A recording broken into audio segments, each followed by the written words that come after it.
Although we used varying technologies across the different stages of our work, there were some tools we used consistently all the way through. For example, we used the online blogging site Blogger to present all of our work.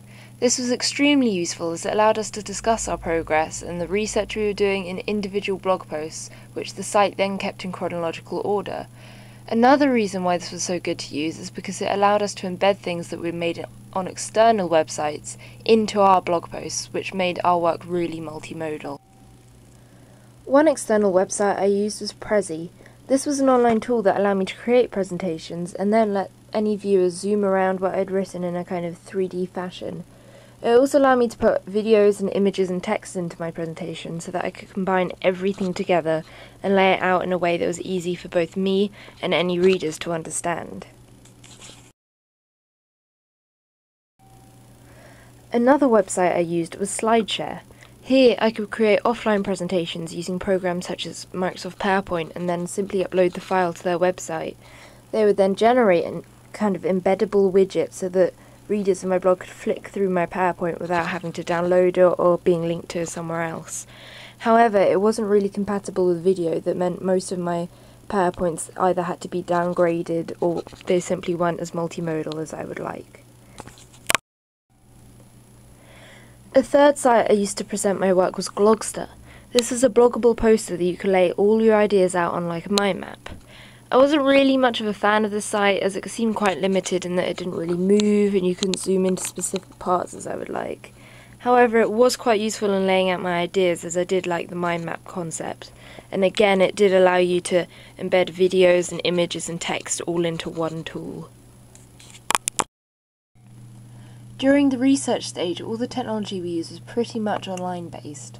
To find the different videos we were looking for, we obviously used search engines such as Google, as well as watching influential videos or videos we wanted to analyse through YouTube.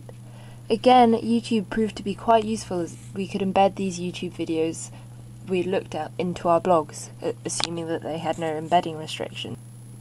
As far as planning goes, we mainly used technology to keep in touch with one another. During this point, we all had big dreams and we had to confer with each other and compromise in order to work them down into one singular idea for our video.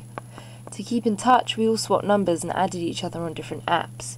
For example, Grace and Ellen both had iPhones and therefore they were able to FaceTime each other, whereas Amy and I preferred to contact each other via the application WhatsApp.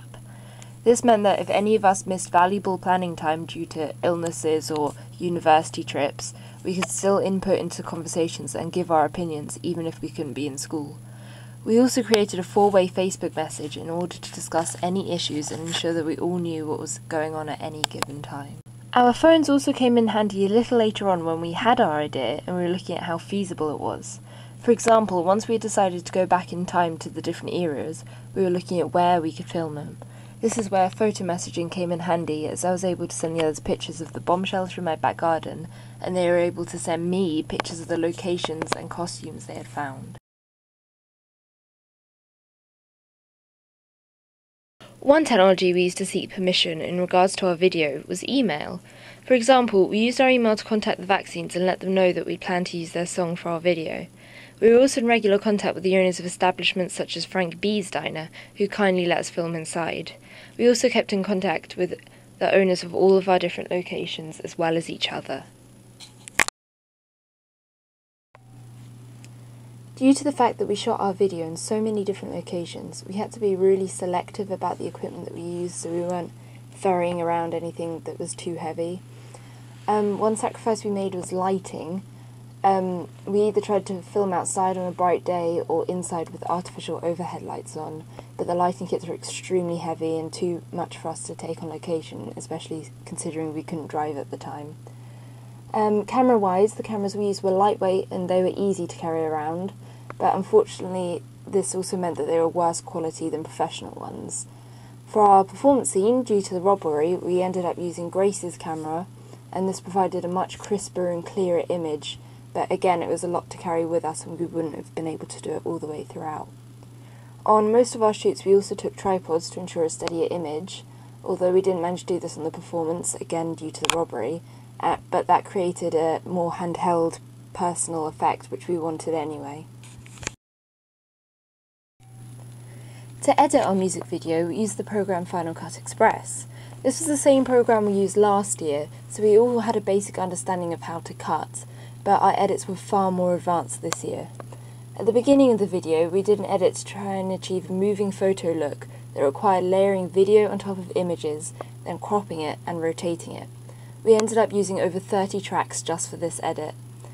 We also advanced our editing skills by colouring our footage, using a rewind, changing the opacity of our film to lay on top of another clip, and using different video filters and transitions. Of course, one further problem we faced was the robbery.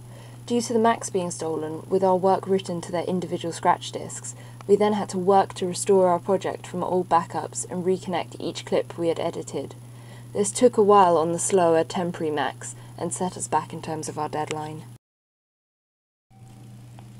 Another technology I used was GIMP 2.0. Due to the fact that I didn't actually have Photoshop at home, I had to settle for this free alternative, and I learned to use it in order to create my digipack. I found it quite easy to manipulate images on here as it was so similar to Photoshop. To create my website, I used an online website builder called Wix. I'd briefly used this for one of my evaluation questions last year, and I thought that it was fairly easy to handle, and I therefore decided to make my website on there as well. The benefits of it were that it was free, it was accessible from anywhere, and it was fairly easy to use.